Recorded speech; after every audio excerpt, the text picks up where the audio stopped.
Magandang hapon ulit sa inyong lahat. Ako si Kirk at ngayon naman, ang babasahin ko ngayon ay ang Endangered Splendor, Manila's Architectural Heritage, 1571 to 1960, Volume 1, The Center, by Fernando Enziel Zeta and Epic Akpedono, with Victor S. Venida.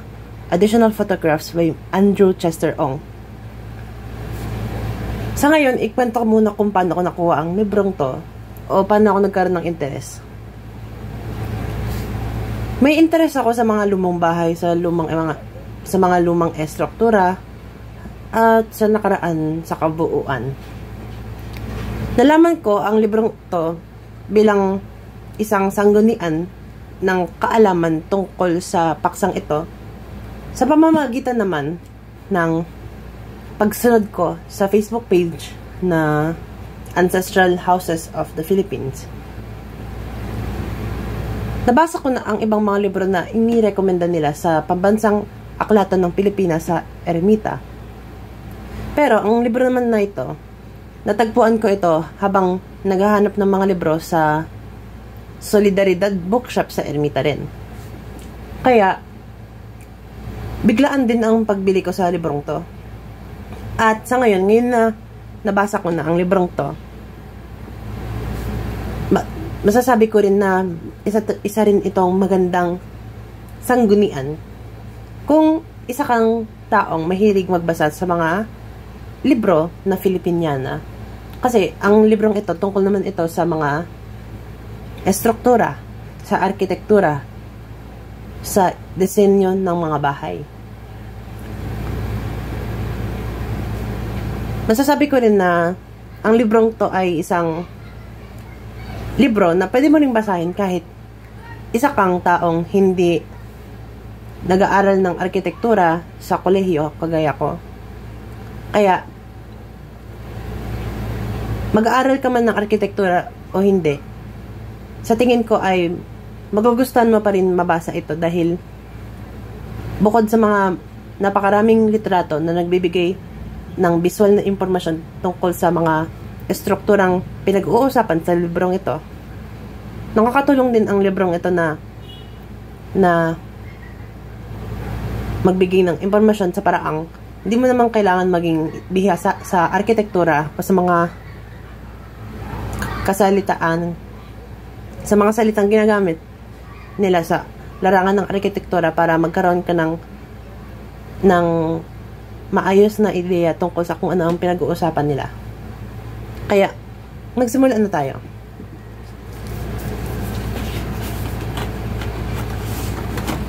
Ngayon, habang napalabas na ang librong to, umaasa ako na malabas na rin sa susunod na mga taon ang pangalawa at pangatlong tomo.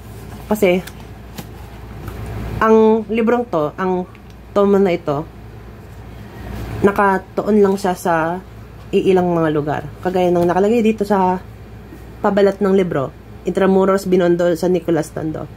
Kaya, ikinasasabi kong dumating ang araw kung kailan mababasa ko na rin ang mga nilalaman ng mga susunod na tomo. Dahil, kagaya ng librong ito, magiging mayaman din sa kaalaman at karunungan tungkol sa kultura ng arkitektura na mayroon dito sa Kamaynilaan.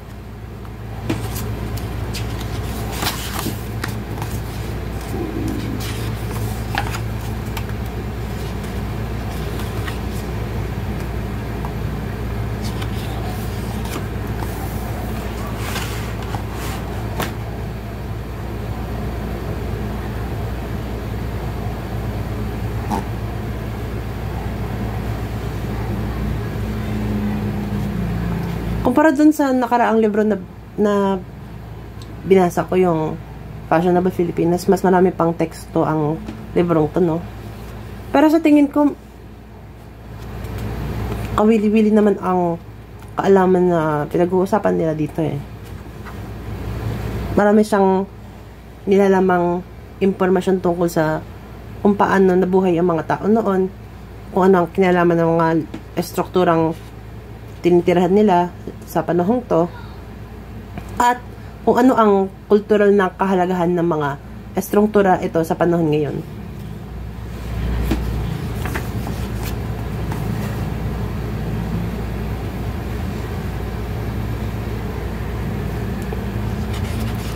Nung binabasa ko yung librong to, dito talaga ako nagkaroon ng pagpapahalaga sa ating arkitektura, kasi ayun nga, bukod sa isa siyang buhay na medium ng pagpapahayag ng sining at ng kultura dito sa ating bansa.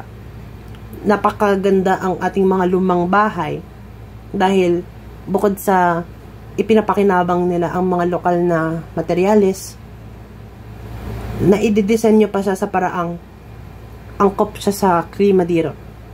Angkop siya sa klumarit. Angkop siya sa klima rito. Kaya nga meron silang mga kalyado, mga ventanilla, dahil sa isang mainit na klima kagaya ng mayroon dito sa Pilipinas, kailangan talagang magkaroon ng sapat na pasukan ng hangin galing sa labas para makapasok ito sa loob at magpalamig. Nakakatulong din na ayun nga, malaki yung mas nagawa sa kahoy ang pangalawang palapag ng mga lumang bahay, dahil may layunin silang maiprotekta ang estruktura laban sa mga lindol, dahil nasa loob tayo ng Pacific Ring of Fire, kaya madalas ang mga lindol dito. Kaya idinisenyo ang mga bahay na bato sa paraang hindi siya maguguho kahit na magkaroon ng malakas na lindol. Sobrang kong ang ikinalulungkot na kulang pa rin ang pagpapahalaga ng mga LGU, ng pamahalaan sa mga lumang bahay, dahil hanggang ngayon parang wala silang masyadong kilos, kahit na pagdating sa wala pa rin silang sapat na kilos para i-preserba at may protektahan ang mga bahay na bato at iba pang mga lumang estruktura na may mahalagang mahalaga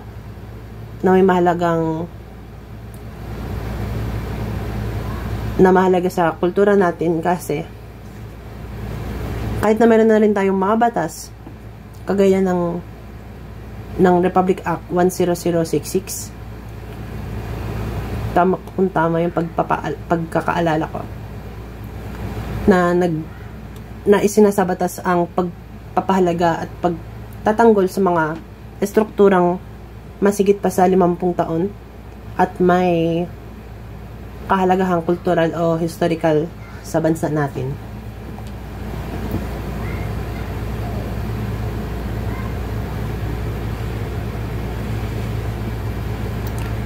Kahit na meron naman talagang naiaambag ang mga lumang bahay natin, bukod lang para lang sa kultura o sa tradisyon o sa kasaysayan, malaki rin ang naitutulong at naisusuporta ng mga lumang estruktura pagdating sa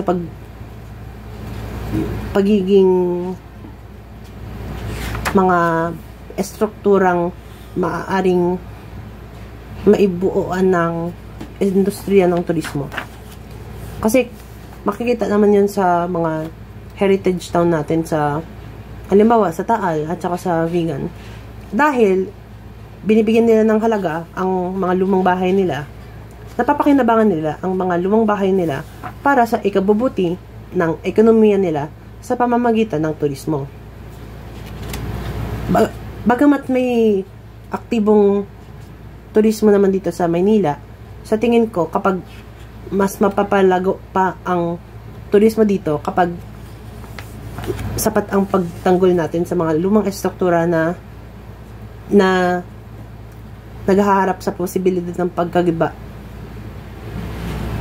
Makakalungkot din na parang yung dahilan kung bakit, yung isa sa mga dahilan kung bakit hindi masyado pinahahalagahan ng mga LGU dito, ang mga lumang bahay kasi sa tingin nila, mas mabuti pang yung facade lang yung ipagtanggol nila, hindi yung buong estruktura. At ipatayo nila na lang nila ng mga condominium o mga opisina. Kagaya ng nangyayari ngayon sa Life Theater sa Quiapo. Siguro naman sa tingin ko, kahit di na nila ibago yung buong estruktura, pwede pa rin pakinabangan sa ibang paraan yung mga lumang estruktura sa pamamagitan ng adaptive reuse. May isa pang kaso nito ng facadism doon sa may dating Calle Rosario sa Pinondo, yung dating yung kasalukuyang itinatayuan ng columns na condominium.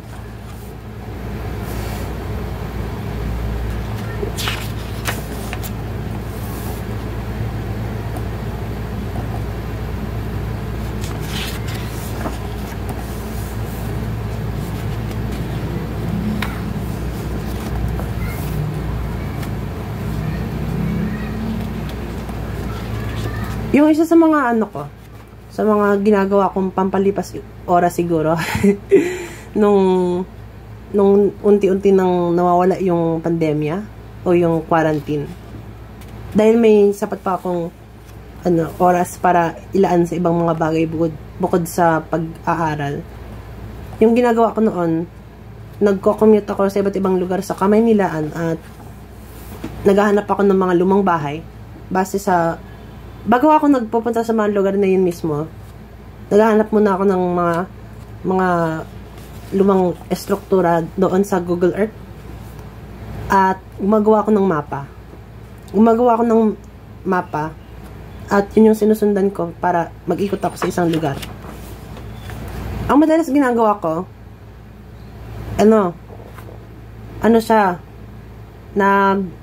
iikot ako sa isang distrito ng Maynila. Halimbawa, yung mga nakaraan ko nang napuntahan, San Nicolas, Santa Cruz, Sampaloc, pati yung mga lugaran o distrito na halos lahat ng mga distrito ng Maynila kung saan may pagkarami ng mga lumang bahay. Lalo na sa San Nicolas, sa Quiapo, kung saan marami pa rin mga lumang bahay ang nakatayo. Ang ginagawa ko, mula dun sa mapa na ginagawa ko, ikinokonekta ko ang mga binibilag kong mga lumang bahay at ginagawa sa pamamagitan ng mga daan sa mga lansangan. Iniikot ko yung buong distrito at minsan pa nga nagkakaroon ng mga pagkakataon kung saan may nahahanap din akong mga lumang bahay na hindi ko nakita sa Google Earth nung ginagawa ko yung mapa. Yaman talaga sa kultura at arkitektura ang Maynila. Napakamalas lang na hindi lang nakikita ng mga pamahalaan dito ang kahalagahan ng pagpapahalaga sa mga bahay na ito. Kahit na yung mga bahay na ito, naging tirahan man sila ng mga tanyag at kilalang mga tao galing sa kasaysayan man o hindi, sa tingin ko, basta isa siyang nabubuhay na katunayan ng nakaraan, sapat na siya na rason para ipagtanggol ng pamahalaan ang pagkairal ng mga lumang bahay na ito. Kasi madalas yung nakikita ko lang mga kaso ng mga bahay na luma na ipinagtatanggol ay yung mga bahay na itinirahan ng mga tao na may kinalaman sa mga bayani, sa mga tanyag na tao. Halimbawa, yung nangyari sa Binyan, sa bahay ng nanay ni Rizal, yung Alberta Mansion, na nasa muntik ng magiba. Kaya napakalungkot lang isipin na kahit mismo ang mga bahay ng mga kapamilya o kamag-anak ng bayani ay parang inaabandon na lang at hindi ipinapahalagahan. Yung tipong parang kailangan pa nila maglaban doon sa may-ari ng bahay na yun para lang maisalba nila yung bahay na yun sa pagkagiba.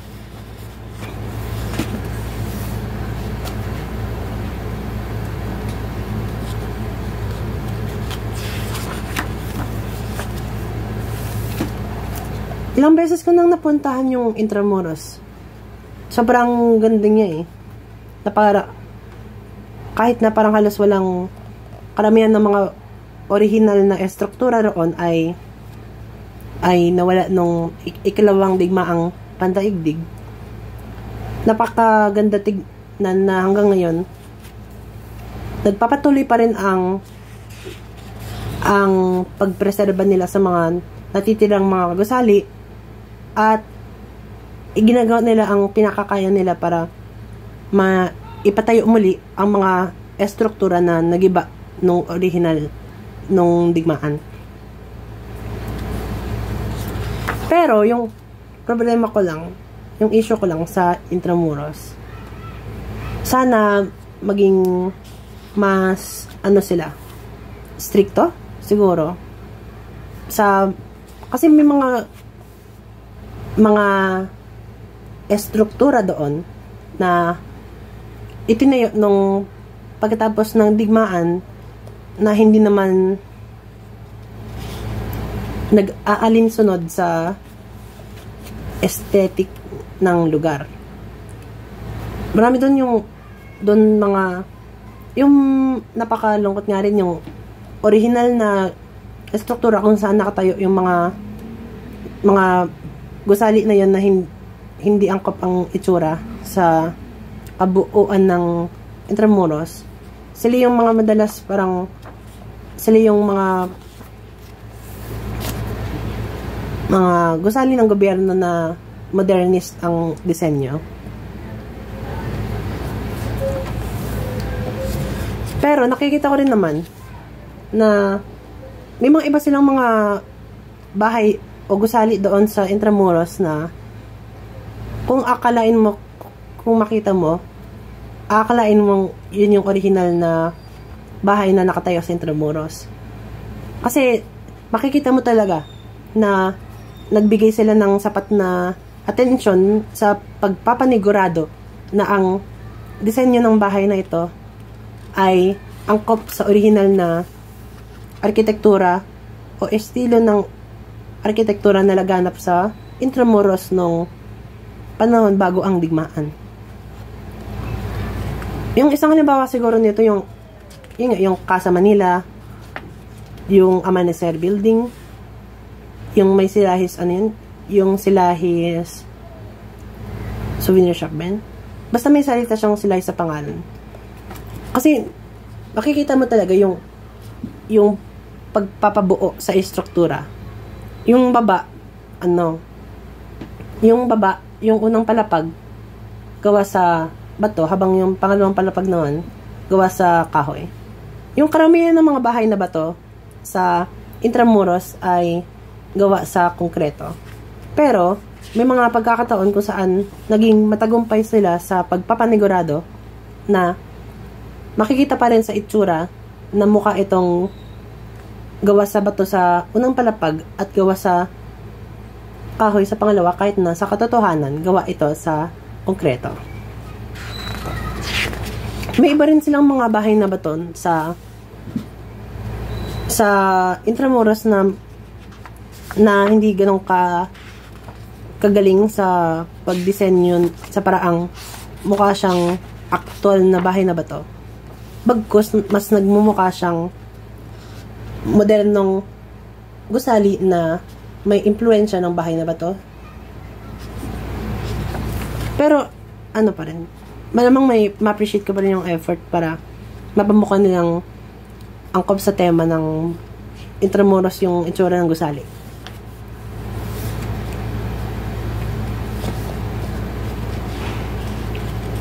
Nagugustuhan ko rin yung yung mga gusali sa Intramuros na hindi bahay na bato pero actual na gusali siya na nanggaling sa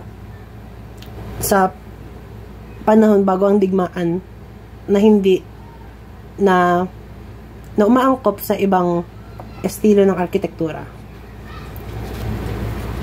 Yun yung mga napakagandang gusali kasi makikita mo talaga na may sinundan silang may sinundan silang plano eh. Siguro yung mga gusali na to, ito yung mga gusali na naipreserba yung original na blueprint para sa kanila. Yung iba naman siguro, kahit na hindi sila bahay na bato, at itinayo sila sa panahon bago yung digmaan, naiintindihan pa rin nila na may malaking historical na kahalagahan ang mga gusaling to.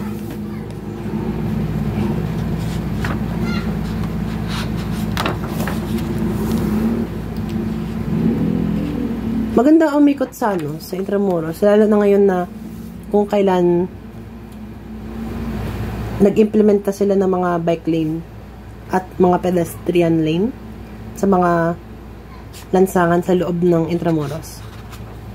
Umaasa nga ako na sana gawin din nila to sa ibang mga lugar sa Maynila para bukod sa gawin mas friendly sa mga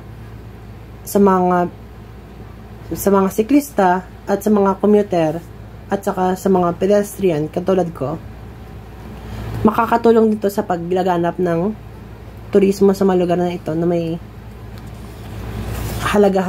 kahalagahan sa kasaysayan. Kagaya doon nga sa Binondo, sa Quiapo, at sa San Nicolas. Lalo na sa San Nicolas kasi pakiramdam ko parang hindi nila binibigyan ng pansin yung San Nicolas, kahit na ang San Nicolas ang pinakakatumbas natin ng vegan. Kasi napakarami talagang lumang bahay doon eh. Hindi ko nga alam kung bakit hanggang ngayon parang dinededma lang nila yung San Nicolas. Kahit na napakarami dong lumang bahay. Di naman siya yung kagaya ng vegan kung saan puro bahay na bato talaga kasi halo-halong luma at bagong gusali ang meron doon. Pero sa tingin ko, may malaking potential pa rin ang San Nicolas na nagawin siyang distrito na kung saan ang pinaka-ekonomiya nila ay turismo. Kasi yun nga, naka-grid format siya. Parang vegan at Intramuros.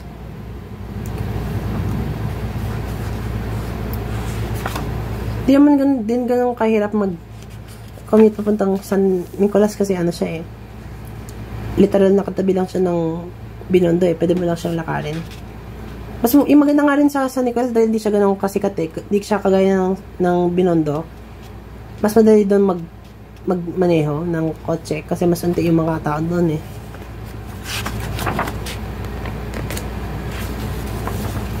Tungkol nga, balik na tayo sa Intramuros. Mga siguro 2 hanggang 3 beses na ako nakapunta ng Intramuros. Inikot ko yung mga museo doon eh. Yung mga museo doon, yung San Agustin, yung Museo Intramuros, at saka yung mga historical na lugar kagaya ng Fort Santiago, at saka yung mga simbahan, yung simbahan ng Manila Cathedral, at saka yung Casa Manila.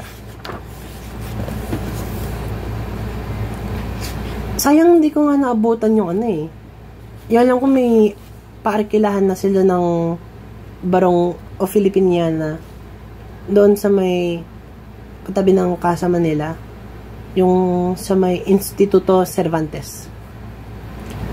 Pero nakabarong naman din ako, nakapolo barong din naman ako nung pumunta ako sa Intramuros nung nakapunta ako doon. Kaya okay lang naman din.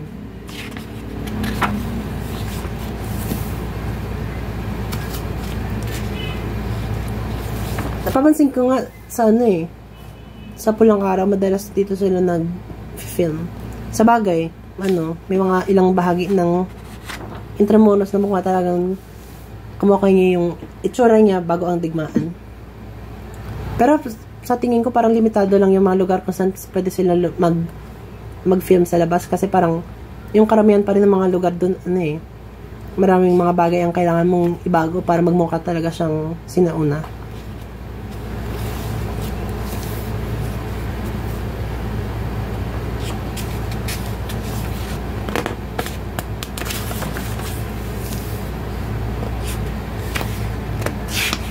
Gusto kong masakay yung yung kalesa dun sa Intramuros, pero namamahalan ako.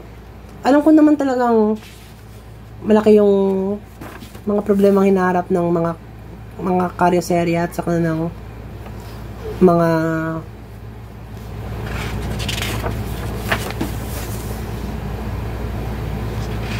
yung mga nagmamaneho ng kalesa.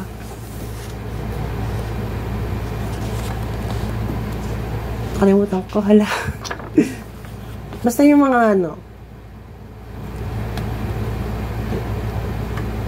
may kanta si si Silvia Latore tungkol sa mga nagmamaneho ng kalesa. Nga, yung mga kalesa, medyo namamahalan ako kasi pang turista talaga yung presyo. Hindi siya yung kagaya ng mga dekada 90 o 80 na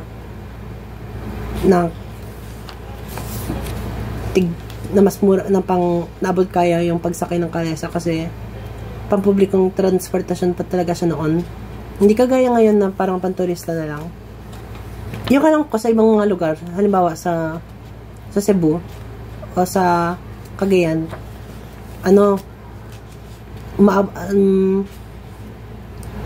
pang araw-araw na transportasyon pa rin ang mga kalesa. O parang parang abot kaya pa rin yung presyo ng pagsakay sa kalesa. Di kagaya dito na pang turista talaga kasi nung huli nagtanong ako 500 piso yung 30 minutos na pagsakay ng kalesa habang 1,000 naman yung isang oras. Wala naman akong karapatang magreklamo kasi ayun nga, parang napakalimitado na lang ng mga oportunidad na mayroon para sa mga nagmaneho ng kalesa. Pero yun nga, umasa pa rin ako na darating ang araw na babalik sa pagiging pampublikong transportasyon ang mga kalesa at may sapat na suporta ang ibinibigay ng gobyerno para suportahan sila.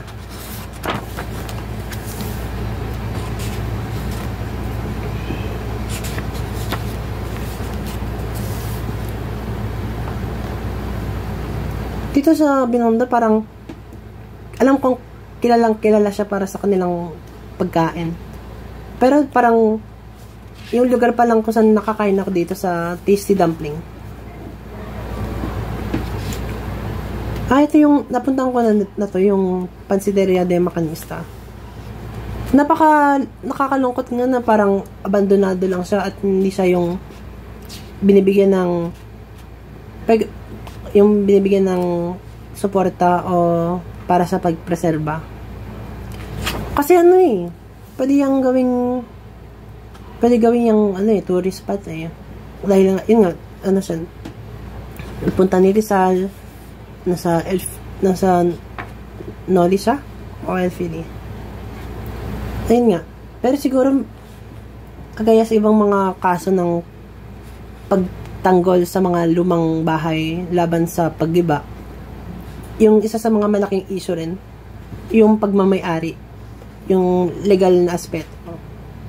Kasi madalas may mga pagkakataon ko saan yung may-ari ng lupa ayaw niyang gawing ayaw niyang isa publiko ang lugar niya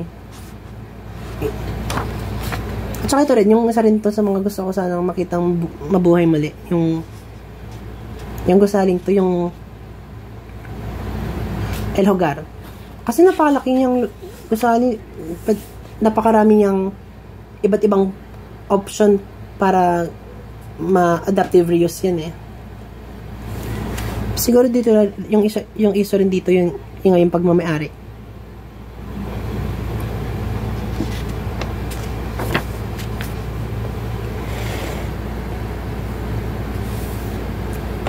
Napakaraming lumang gusali sa Binondo. Sayang nga lang na madalas marami sa kanila ang mataas ang probabilidad na magigiba siya dahil sa pagka-abandon na, dahil hindi mapakinabangan yung estruktura, o siguro yung isa rin sa mga rason, yung may-ari ng lupa doon, yung kulang sila sa pondo para mapanatili yung pagpapanatili sa lugar na yun. Kasi hindi naman talaga biro ang mapanatili ang mga lumang estruktura. Kasi ayun nga, hindi siya iba yung pagkatayo sa kanila kumpara sa mga gusali ngayon. At madalas malalaki to eh. O kahit nga maliit lang, marami pa rin kailangang gawin para mapanatili yung kondisyon ng lugar na yon.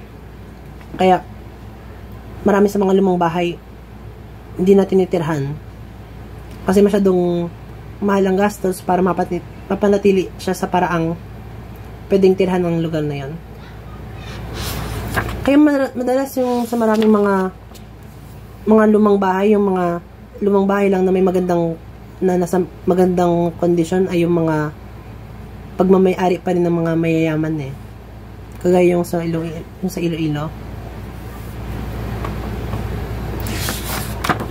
Pero sa tingin ko, doon dapat mismo ang dahilan kung bakit dapat may sapat na subsidiya ang pwedeng ibigay ng gobyerno sa mga nagmamay-ari sa mga lumang bahay na to. Yung alam ko sa RA 10066 meron silang nakalagay doon na responsibilidad ng gobyerno na magbigay ng sapat na pondo o subsidiya sa taong nagmamay-ari sa mga lumang gusali para mapanatili ang magandang kondisyon nito. Pero yung isa sa mga issue ko roon, parang sa tingin ko masyadong limitado yung definition nila o kahulugan para sa ancestral house o sa bahay ni Nuno. Kasi yung base sa nabasa ko,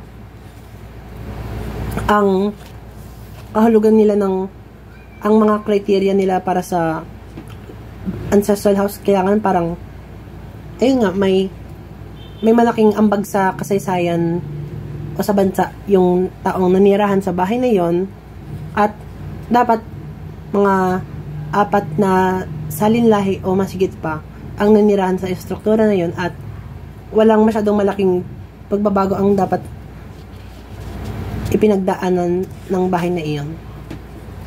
Siguro sang-ayon pa ako dun sa may criterion kung saan kailangan wala masyadong pagbabago. Pero mas nahihirapan ako dun sa definition na yung kailangan bayani ang nanirahan, at saka dapat mga 3, 4 o mas marami pang henerasyon ang nanirahan sa bahay niyon. Kasi para sa akin parang basta yung lumang bahay, yun yung original na estruktura simula pa nung nakaraan, sapat na yun. Hindi man kailangan bayani yung nakatira o nanirahan doon yung maraming henerasyon ng pamilya ng tao para maituring na ancestral house ang bahay na yun eh. Kasi nagiging limitado tuloy yung bilang ng mga lumang bahay na nagiging na ituturing na actual na ancestral house o heritage house. Kaya karamihan ng mga lumang bahay parang nagigiba o inabandon na.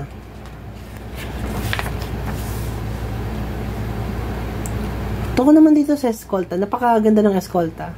Nakapunta na ako roon maraming beses eh. Doon nakabumili ng mga kwintas ko doon sa Hub Make Club sa may United Building.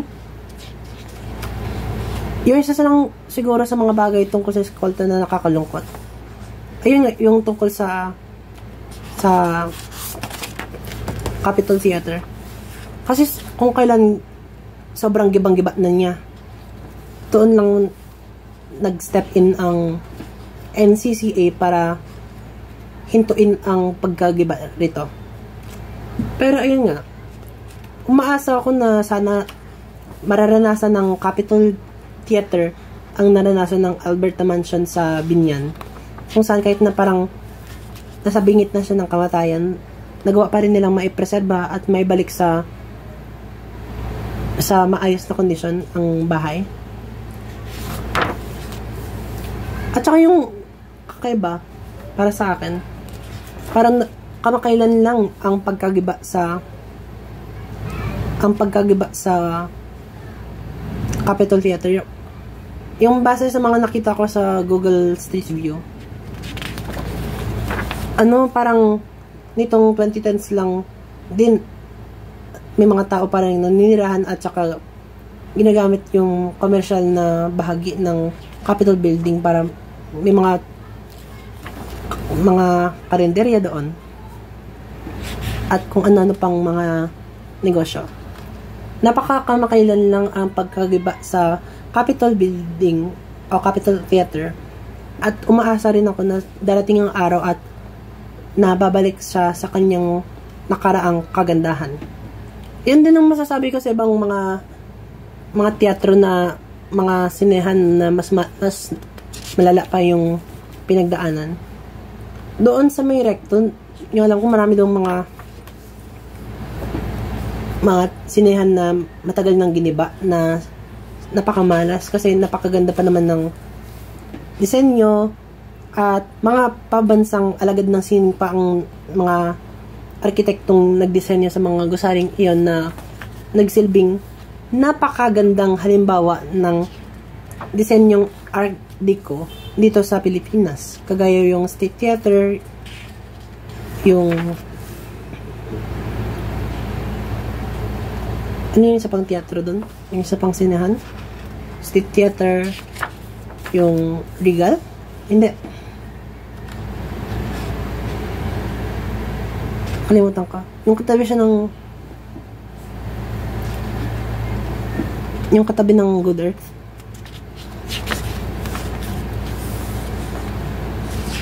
Ayun. Yun ang naisip ko. Sana mas kumilos sila para may preserba yung mga teatro sa may Recto Avenida. Marami pa rin mga lumang gusali dun sa mga lumang gusali sa Avenida na nung panahon pa bago pa digmaan, nandun na yun. Yung kagaya nung Arguelles Building at saka yung Kapitan Pepe.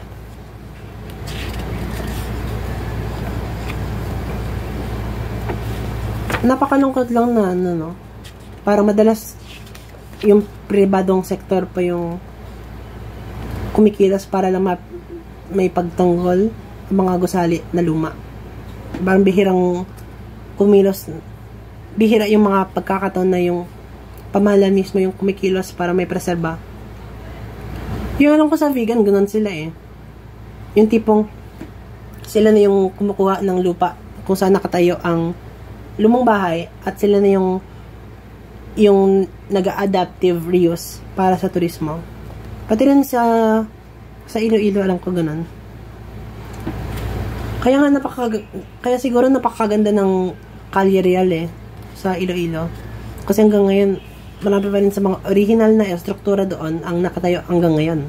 At ipinapakinabang pa para sa turismo, para din sa mga negosyo roon.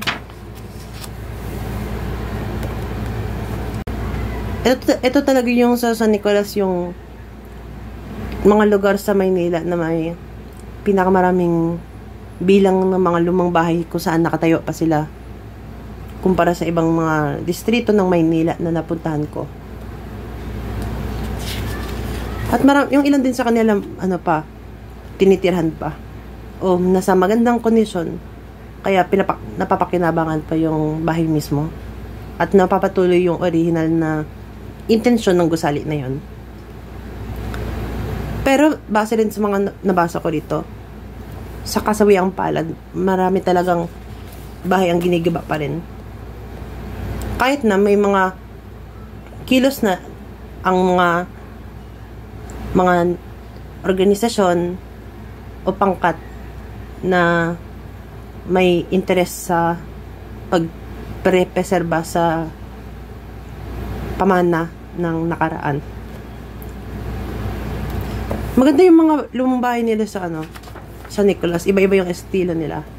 May mga horizontals and verticals, may plates and platters, may flowers on trellis. Meron din yung horizontals and verticals. Meron din doon yung mga post-war na liberation style ng mga bahay. Yung mga bahay na itinayo bago o pagkatapos ng digmaan na mukhang kamukha ng bahay na bato pero wala yung mga ventanilla at kalyado. Marami doon mga lumang bahay na tinitirhan pa.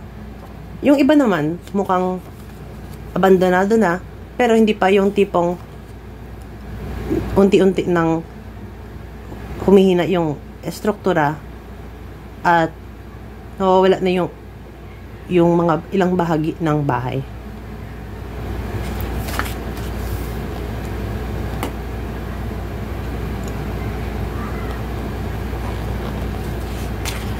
Sa paglakad talaga sa Nicolas, doon mo talaga makikita at mararamdaman ang kagandahan ng mga lumang bahay. Kasi bukod nga sa pagkasari-sari ng mga estilo ng arkitektura na meron doon, makikita mo talaga yung na matagal na yung pagkarito ng mga bahay na yun eh. Kasi ayun nga, itinayo sila sa pamamagitan ng disenyo na idinisenyo talaga na may intensyon na tumagal sa ganitong klima sa Pilipinas at sa ganitong geographical na katangian na kung saan madalas magkalindol. Kasi maraming beses sa kasaysayan ng Maynila nagkalindol, nagkaapoy. Kahit hindi naman fireproof ang mga bahay na ito kasi nga gawa sa kahoy, nakakatulong pa rin yung katangian niya na pagiging earthquake proof. Dahil yun nga, yung ibabang palapag gawa sa bato habang itaas na palapag naman gawa sa kahoy. Kaya kapag nagkakalindol, ang umuuga lang na bahagi ng bahay ay yung nasa bato o yung unang palapag. Habang yung itaas naman, parang sumasayaw lang siya.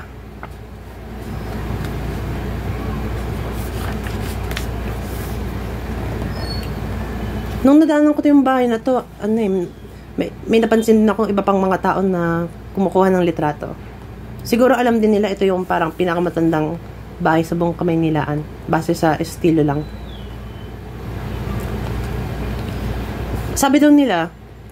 Sinasabi nilang ito yung pinakamatandang bahay sa Maynila dahil hindi kagaya ng karamihan ng mga bahay na bato o lumang bahay kung saan gawa sa kahoy ang pangalawang palapag.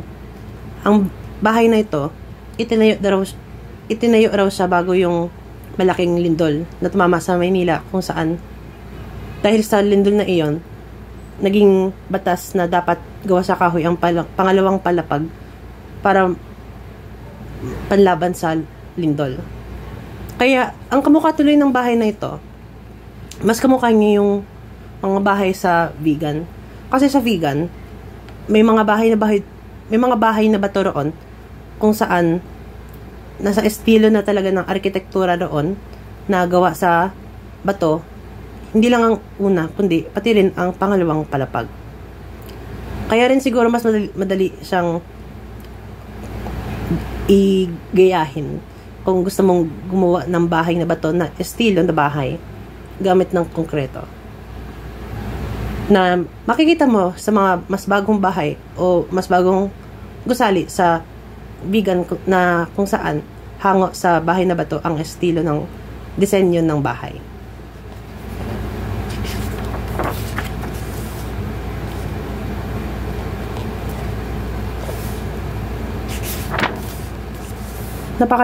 Napakalaki talaga ng potensyal ng San Nicolas na maging sentro ng turismo sa Maynila para sa pagpapahalaga sa pamanang kultura.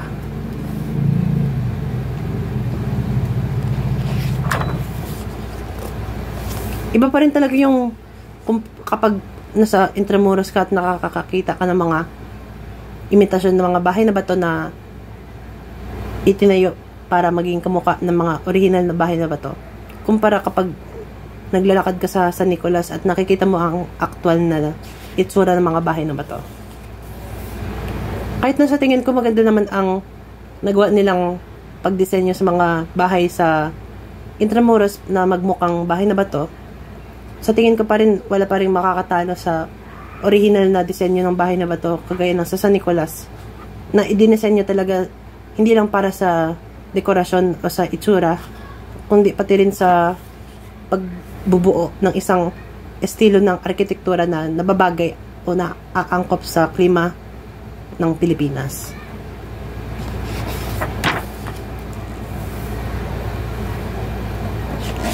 Pangarap kong magkaroon ng isang bahay kapag yumaman ako, kapag na kamukha ng bahay na bato. Pero sa ngayon siguro hanggang pangarap lang yun kasi hindi nga mahal. Mahal magpatayo ng bahay at saka wala pa naman akong lupa. Kaya siguro sa katotohanan hanggang sa condominium lang ako o sa yung mga mas murang bahay. O kahit arkila lang siguro o renta. Siguro, may iba na lang siguro kung nakamana ako. Pero yun, pangarap ko talaga magkaroon ng sarili kong bahay na bato. Kahit na alam ko namang sobrang mahal ang magpatayo ng ganun. Kasi kung gusto ko siguro magkaroon ng lumang bahay na mukhang lumang bahay na bahay. Siguro lang, kung magiging hanggang sa itsura lang siya sa disenyo, hindi ko mapapakinabangan yung mga positibong aspeto ng bahay na bato na yun nga na mapapakinabangan mo kung itinayo mo siya base sa actual na materials na ginagamit. Pero nakakatakot din yun yung baka magka-apoy dahil gawa sa kahoy at saka yung mga anay.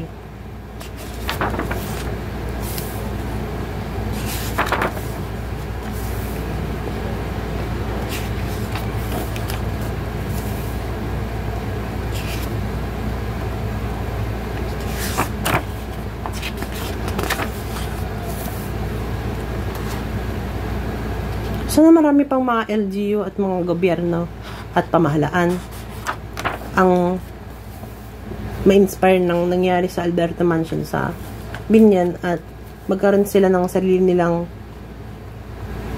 kusang balo ng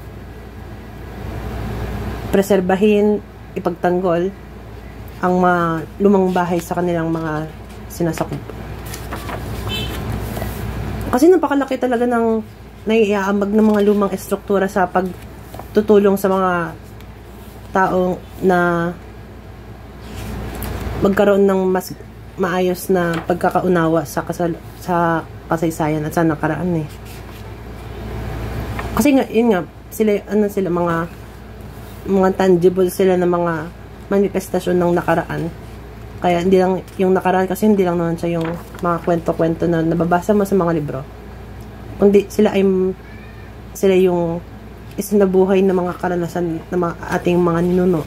At ang isang paraan para masaksihan natin ang isinabuhay nilang karanasan ay sa pamamagitan sa pagpunta at pagtingin sa mga estrukturang ikinatitirhan nila noon. Kasi ang mga bahay na ito, sila rin ay bunga ng mga kondisyon na pumaparoon sa paligid ng mga tao nung kapanahonan nila.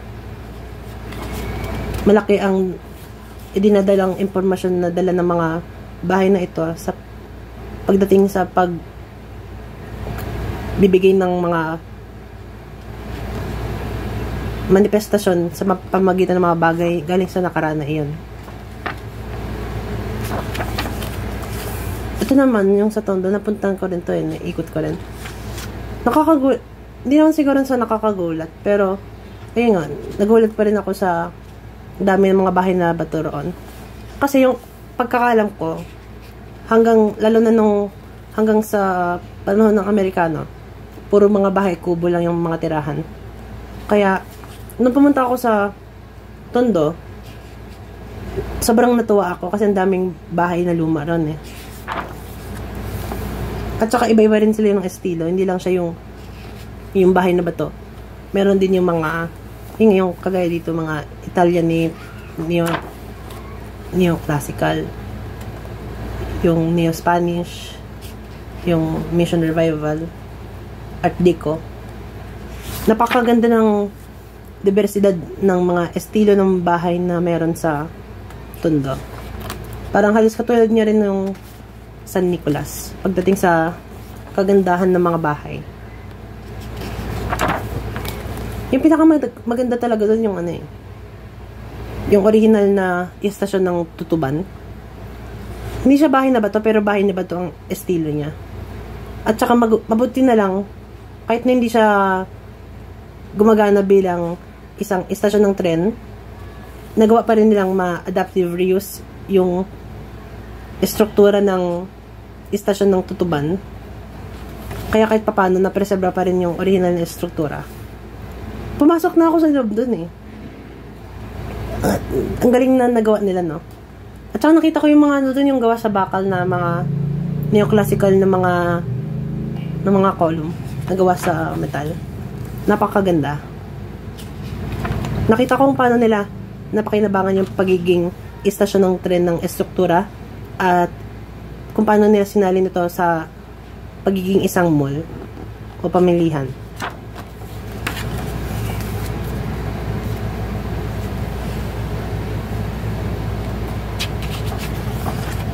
Yung siguro sa mga nakakalungkot na mga bagay na naranasan ko habang binabasa ko to, ay yung katunayang, yung ilan sa mga, kahit kakaunti lang, may mga ilan pa rin sa mga bahay dito na nakalista na wala na ngayon.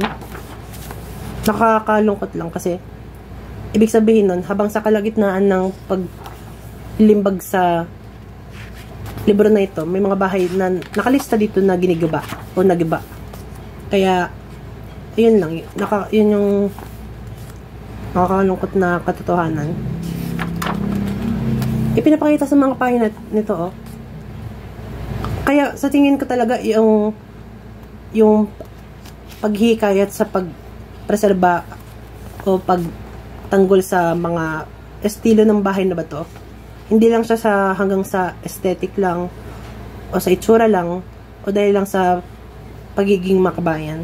May practical talaga siya na pakinabang ang paggamit ng mga aspeto ng bahay na bato, sunod kung paano ito ginagamit sa kasalukuyang pagtatayo ng mga estruktura at kung paano ito pwedeng gamitin sa isang mundo na umiinit dahil sa pagbago ng klima at sa global warming.